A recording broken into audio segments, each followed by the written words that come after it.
Nia Carter had always loved cars. Not just any cars. The kind that purred like a big cat when the engine started. The kind that made heads turn when they rolled past on the street. Growing up, she had spent hours in her father's garage, watching him polish his collection until the paint gleamed like glass. She had sat in the driver's seat of his rare models, her small hands gripping the steering wheel while she imagined herself driving through the city with music playing and the windows down. It was a bright Saturday afternoon when Nia decided to finally visit the luxury car dealership she had often passed on her way to university. The glass walls sparkled in the sunlight, and inside she could see the smooth curves of the cars lined up like pieces of art she had just graduated last month. And although she wasn't planning to buy anything right away, she wanted to see them up close. Feel the leather seats, smell that new car scent everyone talked about. She parked her modest hatchback at the far end of the lot, knowing it didn't exactly match the high-end vehicles inside. But she didn't care. She believed in treating herself to moments of joy.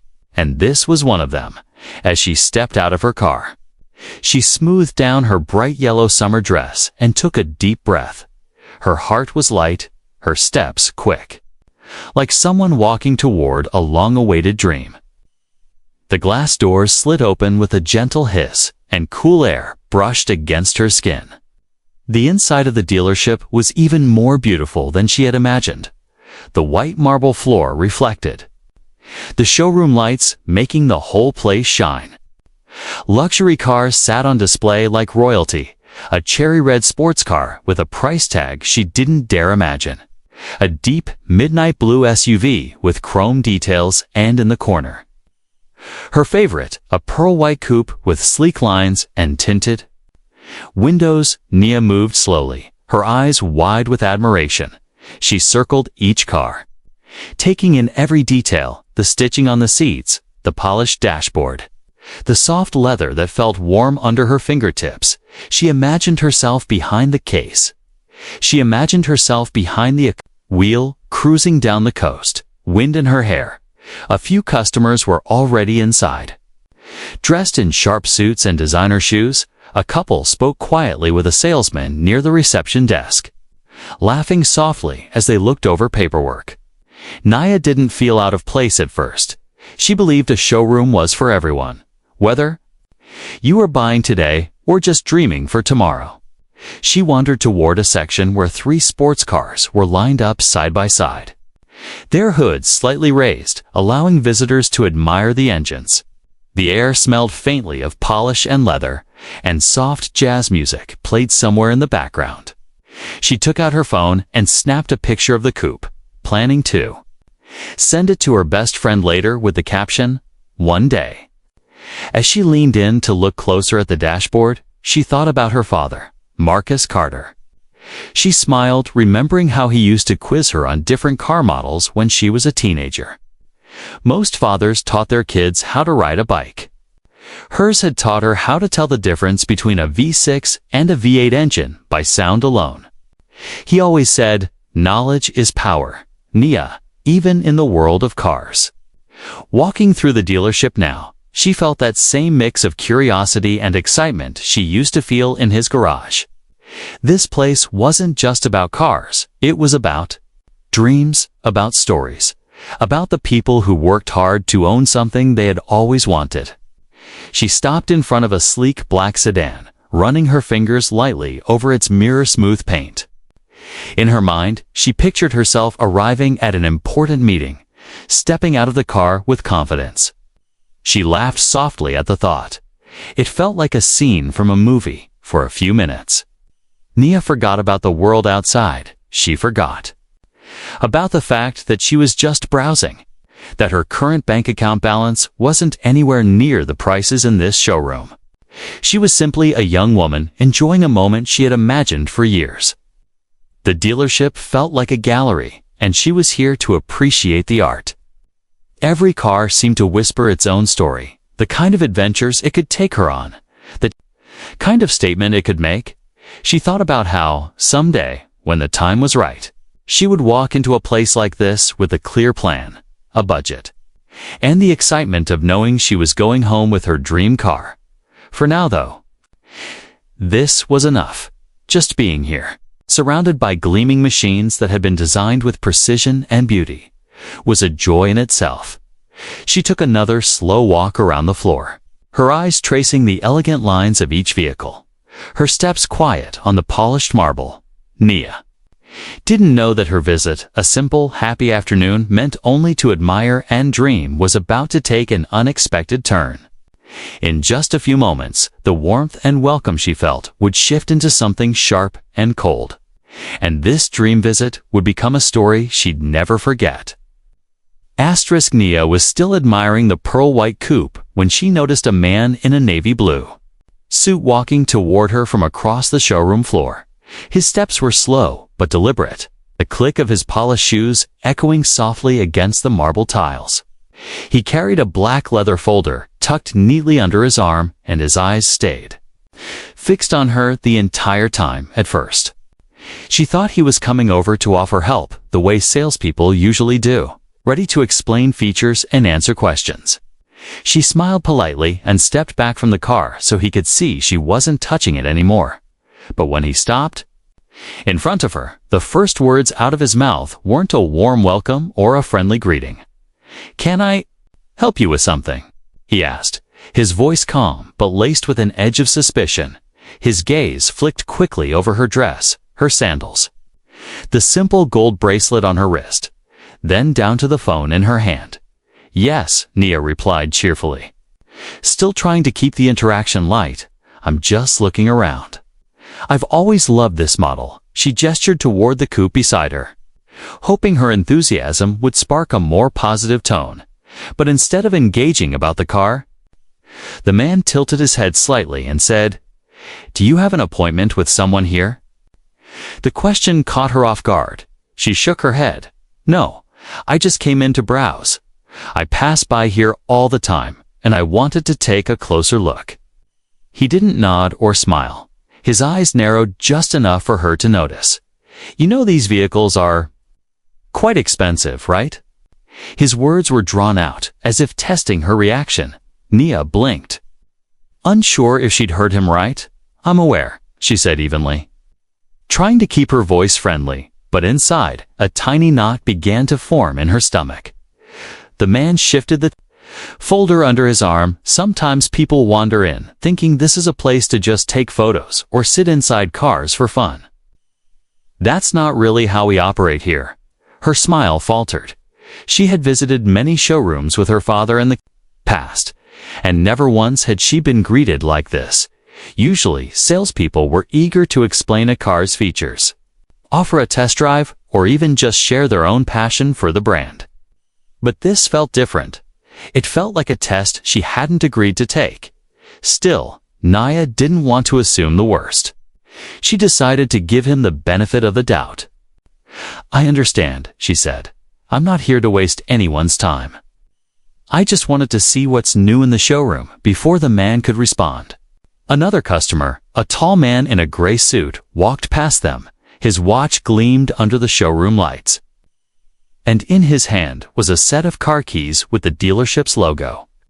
The salesman's expression changed instantly. His shoulders straightened, and his voice warmed as he called out, "Good afternoon, sir. Ready for your appointment?" The contrast hit Nia like a splash of cold water. She wasn't imagining it. The way he had looked at her, spoken to her, was completely different. When the suited customer moved on, the salesman turned back to her, the warmth from a moment ago gone. "So, do you plan to buy something today, or?" His tone was sharp now, almost impatient. Nia's heart beat a little faster.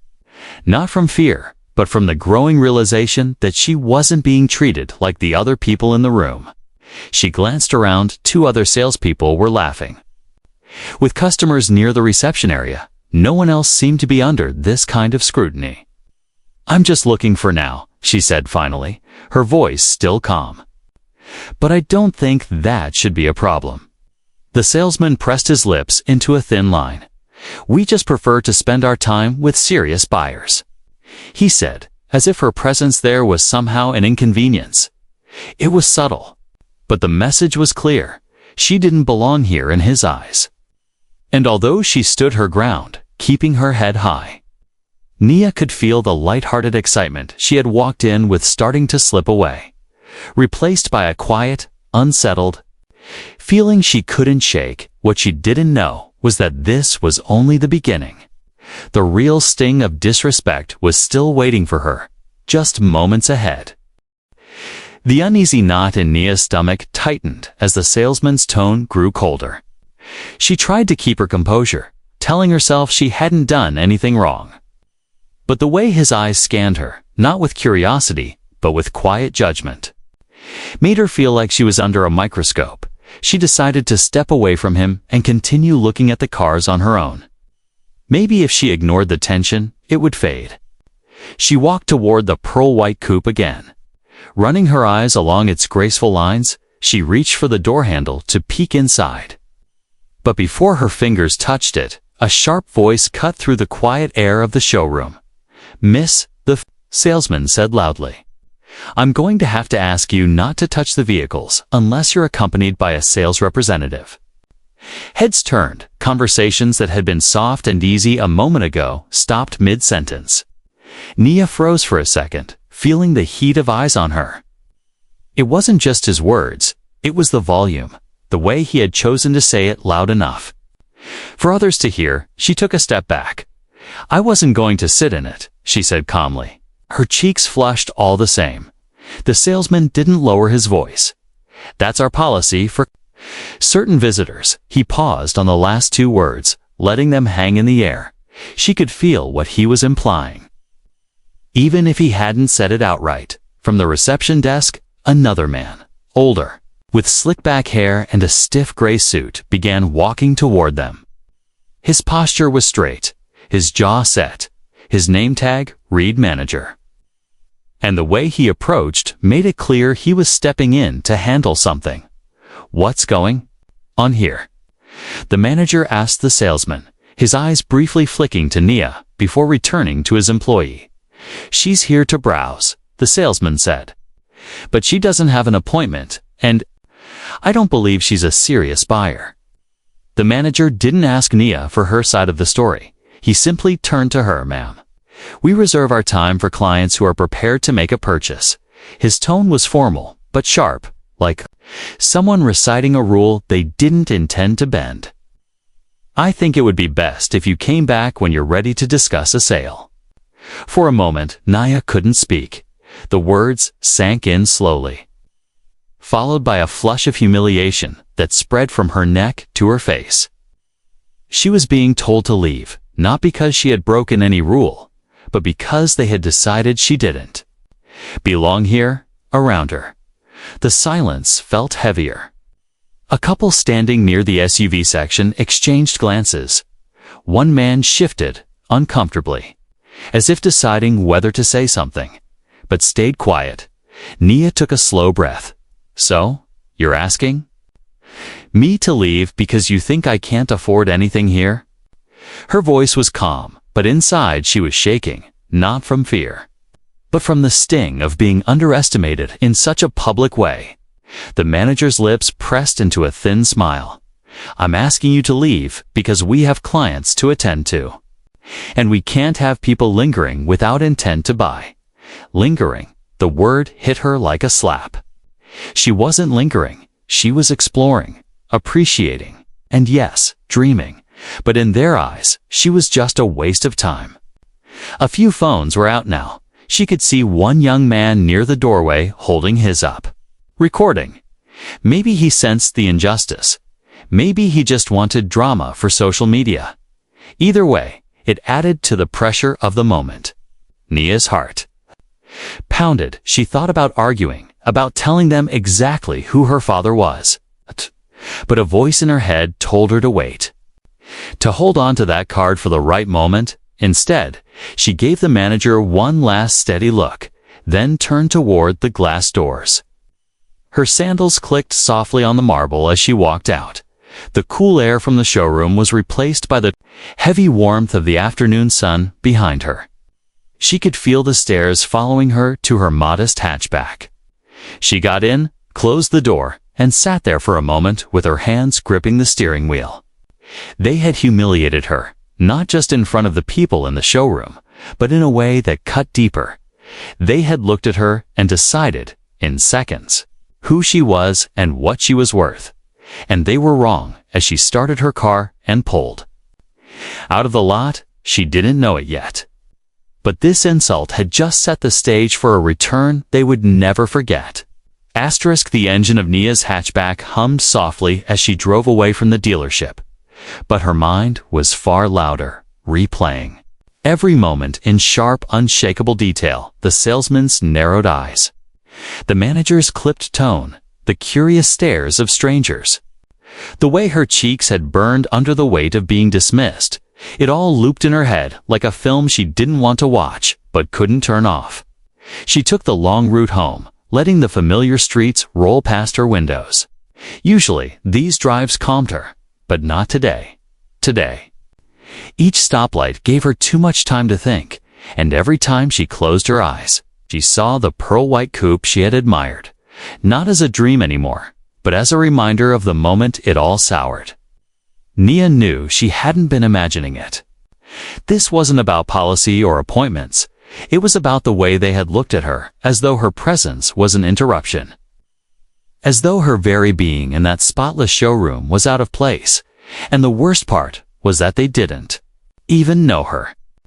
They didn't know about the long hours she'd worked while finishing her degree, about the scholarships she'd earned, or about the man who had raised her. They didn't care. The memory of the manager's words, "We can't have people lingering without intent to buy," kept echoing in her ears.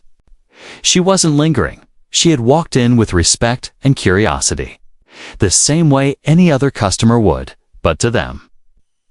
She was already a decision made, not worth their time. Her chest tightened, not with sadness, but with a slow-building heat. A kind of quiet anger that didn't explode, but instead settled deep inside. She thought about the years of her father's lessons, the times he'd told her, "People will try to measure you before they even know you. Don't let their tape decide your worth." At the time, she'd understood the words in theory, but now she felt them in her bones by the time she pulled into the driveway of her apartment. The late afternoon sun was already dipping low, casting a warm glow across the quiet street. She turned off the engine, but didn't get out right away. Her hands rested on the steering wheel, her mind balancing on the edge between letting it go and making sure it never happened again. She thought about walking in, making a cup of tea, and distracting herself with a movie, pretending the day had been just another Saturday. But the truth was, she couldn't. This wasn't something she could just swallow and move on from. It wasn't only about her. It was about every person who had been treated like they didn't belong simply because of how they looked. And then, slowly, another thought formed. She didn't have to fight this alone. Her father, Marcus Carter, wasn't just a man who loved cars. He was one of the most successful businessmen in the country. A billionaire with influence that reached far beyond a single showroom. More importantly, he was a man who didn't tolerate disrespect, especially toward his family. A memory surfaced of being 13 years old when a waiter at a high-end restaurant had ignored their table for nearly an hour. Marcus had stayed calm, but when he finally spoke to the manager, his words had been so clear, so unshakable, that the entire staff's attitude changed within minutes. He hadn't raised his voice, but his presence alone had been enough to command respect. Nia's grip on the steering wheel loosened as she made up her mind. She wouldn't tell him out of a need for revenge. She would tell him because what happened wasn't right, and because she knew he would understand exactly why it mattered. As she got out of the car and walked toward her apartment, the sting of humiliation was still there. But it felt different now. The sadness had shifted into purpose. The dealership thought they had dismissed her quietly, but in reality, they had set the stage for a lesson they would never forget. By tomorrow, she would be back, not alone this time, but with the one person whose arrival could turn their arrogance into regret. The sun had almost set by the time Nia drove to her father's estate. The long driveway curved between rows of tall oak trees, their leaves shifting in the gentle evening breeze.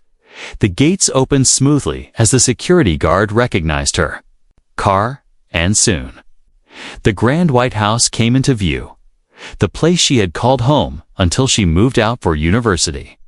She parked beside a black Mercedes parked in the driveway and stepped out. Her father's voice carried faintly from the back patio, deep and steady, the way it always was when he was on a business call. She followed the sound, her sandals tapping against the stone tiles until she reached him. Marcus Carter sat in a high-backed chair, wearing a crisp charcoal shirt and reading. Glasses, a glass of sparkling water beside him. The soft glow of the outdoor lights highlighted the streaks of silver in his close-cropped hair. When he saw her, he ended his call with a quick, "I'll get back to you tomorrow," and removed his glasses. "Well, this is a surprise," he said, his voice warm but tinged with curiosity. "You don't usually drive out here in the middle of the week. What's going on?" Nia hesitated for a moment, trying to choose her words. She didn't want to sound like she was overreacting, but she also didn't want to downplay what had happened. "I went to the Kensington Luxury Motors dealership today," she began slowly. "You know, the one off Grandview Boulevard." He nodded. "It's a place with the glass walls and the white marble floors."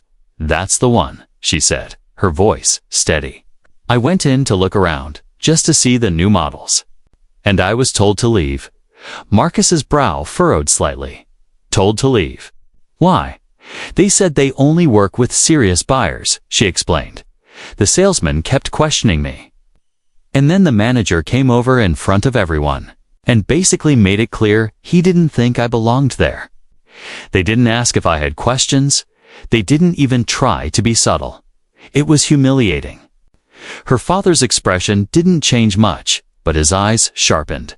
That quiet intensity she'd seen so many times before, in meetings, in negotiations. In the rare moments when someone underestimated him was now fixed entirely on her. "Did you say anything?" he asked, his tone calm. "I wanted to," she admitted, "but I didn't. I just walked out. I didn't want to cause a scene." He leaned back in his chair, resting his hands together in front of him. "Sometimes, Nia, a scene needs to be caused, but not in the way people expect." The evening air felt cooler now. The sound of crickets starting in the distance. Marcus took a slow sip of water, then set the glass down with precision. "That dealership doesn't know who you are," he said, his voice measured. "And they certainly don't know who your father is." She gave a small, wry smile. "I figured that much. They treated you based on what they saw in the moment," he continued. "They saw a young black woman in a summer dress and decided, in seconds, that you weren't worth their time. That kind of thinking is dangerous, and it's exactly the kind that needs to be corrected." There was no anger in his voice, not the kind that burned hot and loud. Instead, it was the cooler, sharper kind, the kind that could cut without raising its volume. "What are you going to do?" she asked. He glanced toward the garage where several of his prized cars were stored, and then back at her. A slow, deliberate smile spread across his face. "Tomorrow morning, we'll pay them a visit. I think the Phantom will do nicely." Nia knew exactly which car he meant, the custom Rolls-Royce Phantom.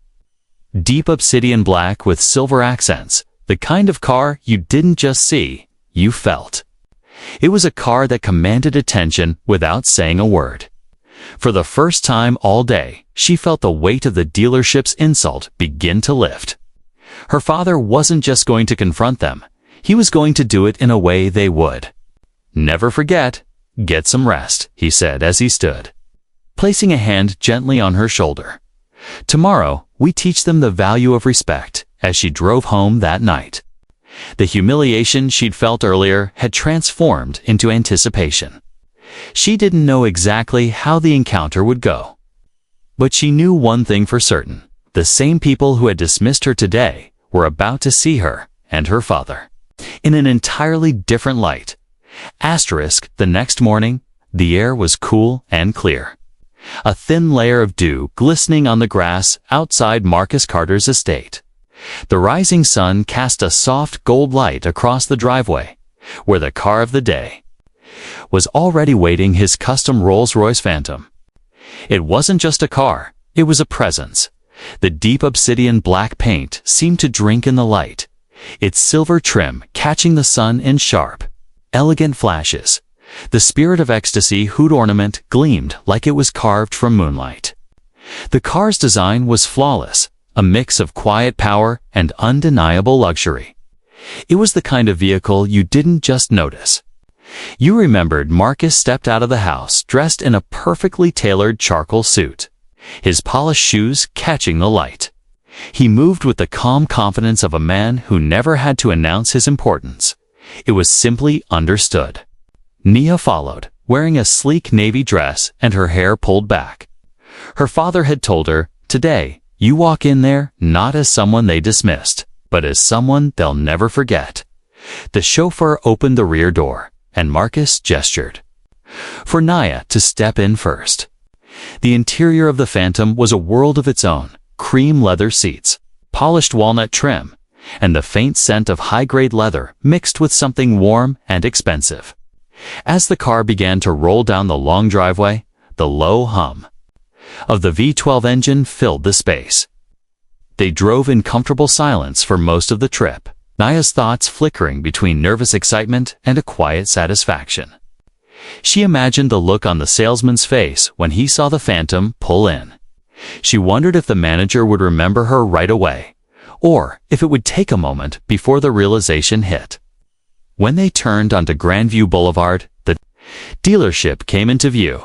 The glass walls gleamed in the morning sun, reflecting the sky like a mirror. Several luxury cars were already parked outside, but none came close to the sheer presence of the Phantom the moment the Rolls-Royce eased into the lot. Heads turned.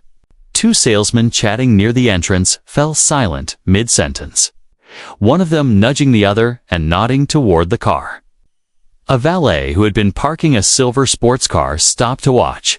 The chauffeur pulled to a smooth stop directly in front of the main entrance. Marcus stepped out first, his height and posture adding to the already commanding scene. He turned and offered his hand to Nia, helping her out with the same calm grace he always showed. The double glass doors slid open, and a young receptionist stood frozen for a moment, clearly unsure if she should greet them first or rush to get someone else. Her eyes darted between the Phantom and Marcus. Inside, the atmosphere shifted almost instantly. The low background chatter dimmed as staff took notice. The manager, the same one who had asked Nia to leave the day before, appeared from behind the reception desk, his usual self-assured stride noticeably slower now. His eyes flicked to Nia, and there it was, that flicker of recognition. The memory of dismissing her less than 24 hours ago. The salesman from yesterday emerged from the far side of the showroom, his smile starting to form, then faltering as he realized who was standing beside Marcus. Marcus didn't raise his voice, didn't need to. His presence alone filled the space, and the Phantom, still gleaming at the curb, was its own statement. He placed a hand lightly at the small of Nia's back and began walking toward the manager. Each step was deliberate, unhurried, like a man who owned not just the car outside, but the moment itself. The staff who had looked past Nia yesterday now couldn't look away. Some whispered quietly to each other. Others just stared. Nia held her head high, her earlier humiliation replaced by a quiet pride. No one had said a word yet, but the dealership was already learning the lesson her father had come to teach, and Marcus wasn't even finished. The dealership had gone quiet. The kind of quiet that isn't natural. The kind that happens when people sense something important is about to happen. Marcus walked with measured steps toward the manager, each footfall echoing faintly against the polished marble floor. Nia stayed close by his side, her head high, her expression calm but unreadable. The manager adjusted his tie as they approached, trying to mask his unease. "Good morning, sir," he began, his voice polite but stiff. "How can we help you today?" Marcus didn't smile. He let the question hang for a moment before answering. "You can start," he said, in a tone that was neither loud nor aggressive, yet impossible to ignore, by explaining why my daughter was asked to leave your dealership. Yesterday, a ripple of awareness passed through the room. The staff who hadn't been there the day before began glancing at each other. Piecing together what this visit was about, the salesman from yesterday shifted uncomfortably a few steps. Behind the manager, his gaze dropping to the floor. I wasn't aware she was your daughter," the manager said quickly, as though that piece of information alone changed the situation. Marcus's eyes stayed steady on him. "That," he replied, "is exactly the problem. Because whether she's my daughter or a stranger walking in off the street, she should have been treated with respect." The words landed heavily in the space between them. Several customers who had been browsing nearby had now paused, listening in. One man leaned subtly against a display case, as if settling in for a story he didn't want to miss. The manager cleared his throat. "Sir, we have certain policies for serious buyers." Marcus finished for him. "Yes, I've heard.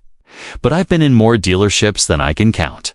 And I know the difference between a policy and an excuse. What you did yesterday wasn't policy. It was prejudice." The sentence cut through the air like a clean blade. Nia could feel the shift in the room. The staff who had been pretending to busy themselves now stood still, their eyes darting between Marcus and the manager. "You made a judgment the second you saw her," Marcus continued, "not based on her words, her behavior, or even her interest in your products, but based on your assumption of who she was.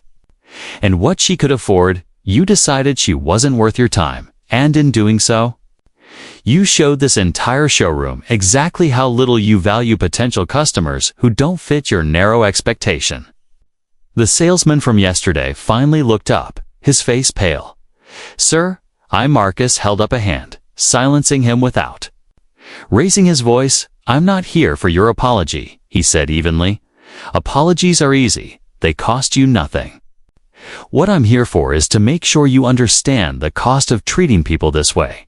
He gestured casually toward the Phantom parked outside. "That car out there is one of several in my collection. I have the means to buy anything in this showroom twice over if I wanted to, but after what happened yesterday, I wouldn't spend a single dollar here." The weight of his words settled over the room. The statement wasn't shouted, but it carried the finality of a closed door. Marcus turned slightly so his voice could carry to everyone within earshot. "If you judge people by their appearance, you're not just turning away a sale, you're turning away your reputation. And once a reputation is gone, you can't buy it back, not with all the money in the world." For a moment, no one spoke. The manager's lips parted like he might say something, but nothing came out. The silence was louder than any argument could have been. Marcus then looked at Nia, his tone softening just enough for her to hear. "Let's go," as they walked toward the doors. Nia could feel every eye in the dealership on them, but this time, it wasn't the weight of humiliation she carried, it was the quiet satisfaction of knowing the power dynamic had shifted completely. The same people who had dismissed her yesterday now watched her leave with the one man who had just dismantled their arrogance in front of everyone. The Phantom's door closed with a smooth, muted click, and as it pulled away from the dealership, the glass walls reflected not just the car, but the lesson left behind. The deep hum of the Phantom's engine filled the quiet between Nia and her father as they pulled away from the dealership through the tinted glass. She caught one last glimpse of the manager and salesman standing in the doorway, their faces drawn tight, their postures stiff. They didn't look like men in control of their showroom anymore. They looked like men who had just been reminded that respect wasn't optional. Nia leaned back into the smooth leather seat, exhaling slowly. Yesterday, that drive away from The dealership had been filled with heat in her chest and the sting of humiliation. Today, it felt different.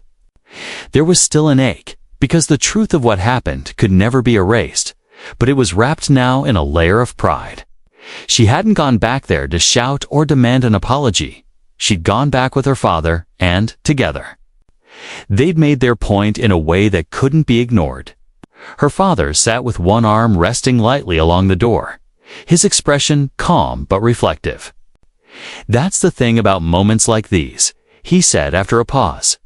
"People think the embarrassment is yours to carry, but it's not. The shame belongs to them.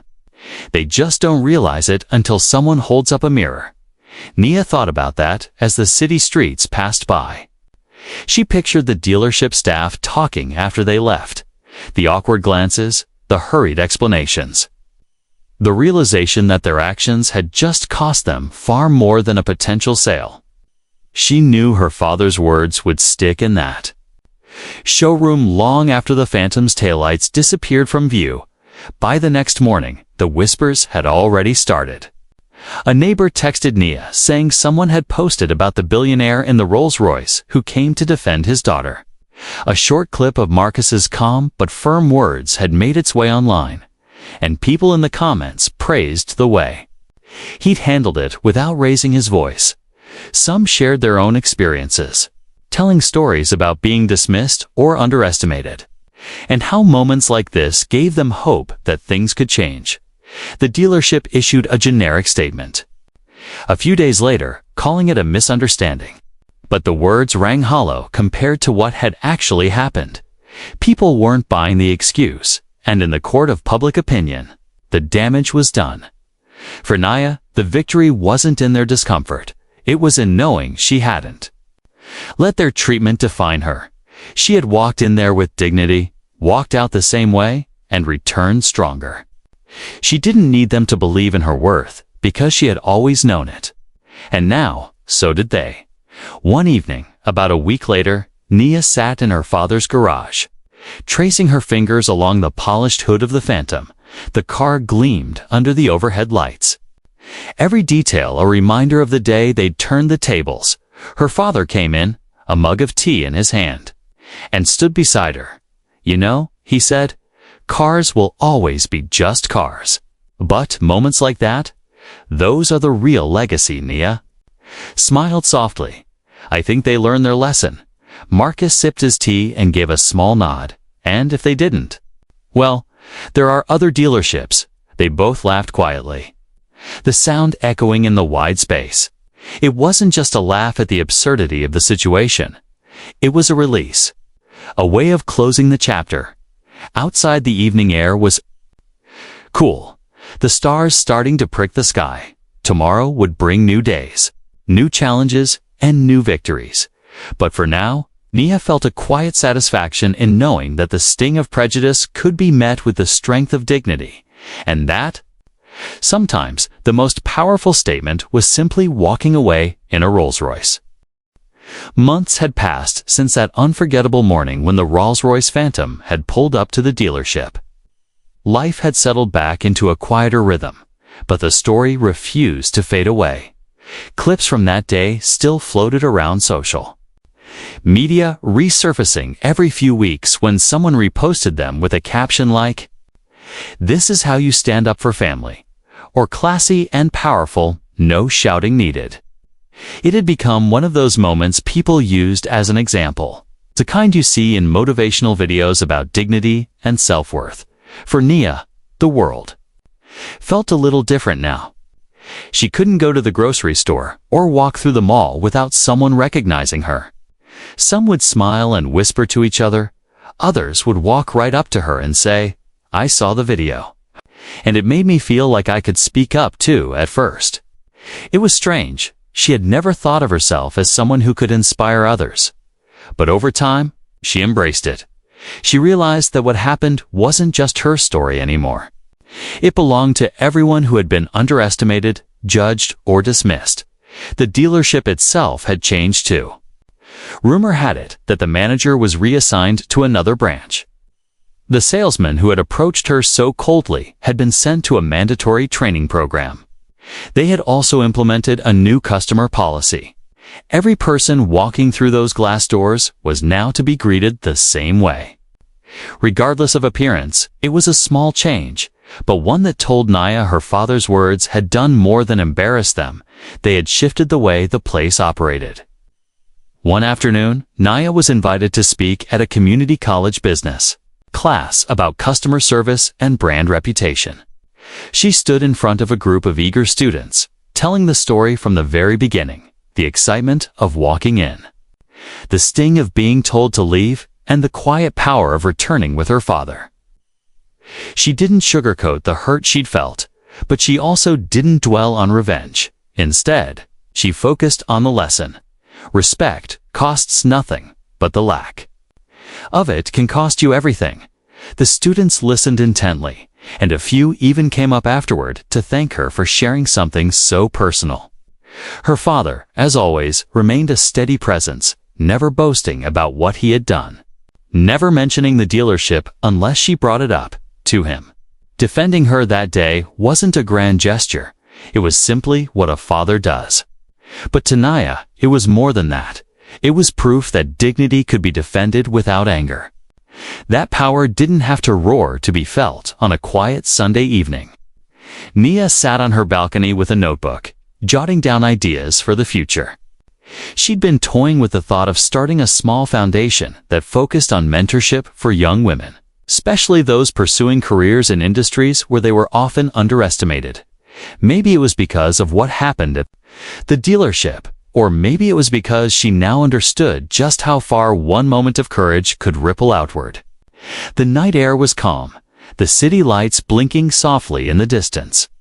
She closed her notebook, feeling a quiet determination settle over her. What had started as one humiliating afternoon had turned into something far greater, a reminder to herself and others that even in the face of disrespect, you could choose to stand tall. And sometimes, with the right people by your side, you could walk away not just in a car, but in a story that would keep driving forward long after the engine went quiet. Years had passed since that day. Yet the memory of the glass-walled showroom was still as sharp in Naya's mind as the morning light reflecting off the Rolls-Royce Phantom. Time had a way of softening certain moments, but this one had never faded. Not because it was painful, but because of everything it had taught her and everything it had led to. Nia was no longer the fresh university graduate she had been back then. She had built a career in business consulting, traveling often, working with clients who respected her not only for her knowledge, but for the quiet confidence she carried into every meeting. It was a confidence shaped, in part, by the lesson of that day, that worth was never determined by someone else's assumptions. The incident at the dealership had grown into a story she could tell with perspective now. Without the sting, in professional circles, it was sometimes brought up as an example of brand damage and the consequences of poor customer service in community spaces. It was told as a lesson in self-worth and dignity. For Naya, it had become both a cautionary tale for businesses and an empowering reminder for individuals. Her father, Marcus, had retired from day-to-day business leadership, but his name still carried weight every so often. Someone would mention the Rolls-Royce story to him at a charity event or an industry dinner, and he would give the same small, knowing smile. It wasn't pride in embarrassing the dealership, it was pride in standing up for his daughter in a way that had lasting impact. One spring, Naya was invited to give the keynote address at an international women's leadership conference, standing on a grand stage before hundreds of women from different industries and countries. She began with a question. How many of you have been underestimated before someone even knew your name? Nearly every hand in the room went up, and in that moment, she knew exactly why her story still mattered. She told it not as a tale of revenge, but as a story of reclaiming power, of walking back into a place that had tried to make her feel small, and leaving a lesson they could never forget. Her voice was steady, and her words drew nods, quiet laughs at certain moments, and the kind of silence that meant people were really listening. After the speech, women approached her from every direction, some in tears, some smiling, thanking her for reminding them to carry themselves with dignity no matter the circumstances. One young woman, barely out of high school, told her, "I'm going to remember that whenever someone doubts me." Years later, the Rolls-Royce Phantom still sat in her father's collection, gleaming as if it had just rolled off the assembly line whenever Nia visited. She would run her hand along its smooth hood, not because it was her favorite car, but because it was the one that had turned a moment of prejudice into a moment of power. Life had given her many more victories since then. But that day at the dealership was the one that had shown her the strength of quiet resilience, the kind that doesn't need to shout to be heard. And as she looked back, she realized something. Sometimes the most lasting journeys start with a single unwanted detour.